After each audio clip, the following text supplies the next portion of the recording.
téléphone. Vous êtes en direct depuis Paris. Bonjour. Oui, bonjour. C'est une nouvelle rubrique sur Guérit TV Monde.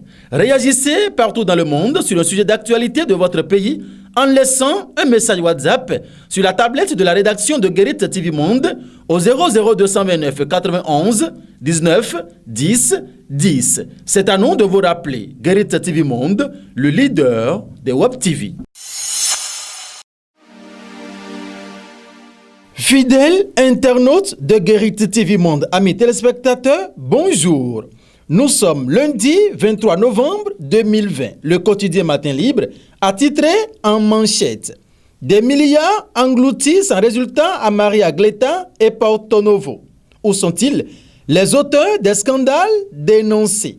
Votre journal Matin Libre y a consacré plus d'un article déjà.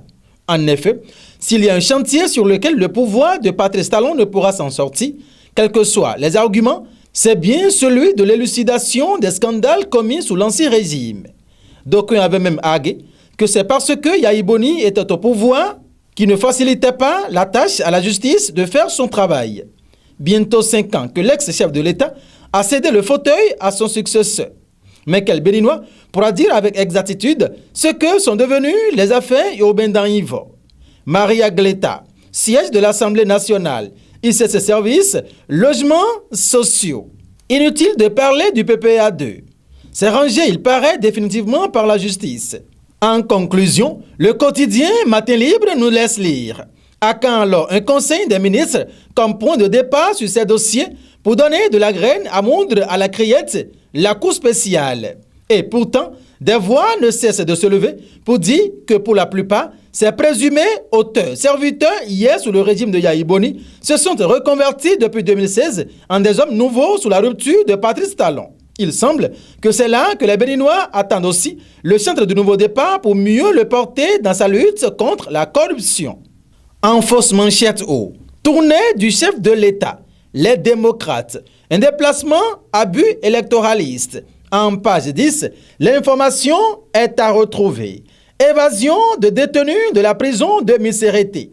Les arrestations se poursuivent. C'est un titre inscrit à l'oreille droite du quotidien Matin Libre dans sa livraison de ce jour. Rentrée judiciaire 2020-2021 au TPI de Cotonou. Mario Metonou définit ses priorités. Un bilan satisfaisant pour 2020 se lit en page 3. Bilan d'exécution du PAG. Pourquoi Talon doit avoir de remords? En page 2, l'information est à lire. Autre titre ce matin, affaire de rançonnement à la mairie d'Adjara. Soupçon de règlement à l'amiable.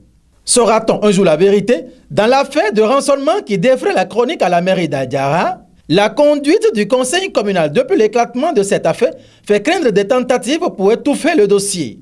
De quoi s'agit-il concrètement? Le quotidien Matin Libre, dans sa livraison de ce jour, plus précisément en page 2, a donné les détails.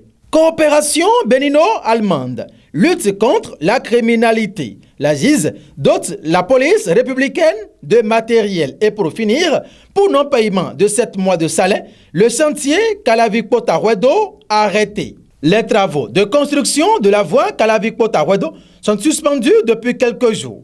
L'entreprise des BOMAF en charge des travaux reste de voir 7 mois de salaire aux tâcherons du chantier. Pour manifester leur ras-le-bol, ces derniers ont décidé de mettre à l'arrêt le dit chantier. Le constat du quotidien Matin Libre, qui est descendu sur ce chantier, est à retrouver en page 5. Mesdames et messieurs, merci de nous avoir suivis et très bon début de semaine à chacun et à tous en compagnie des programmes de Guérit TV Monde, le leader des Web TV.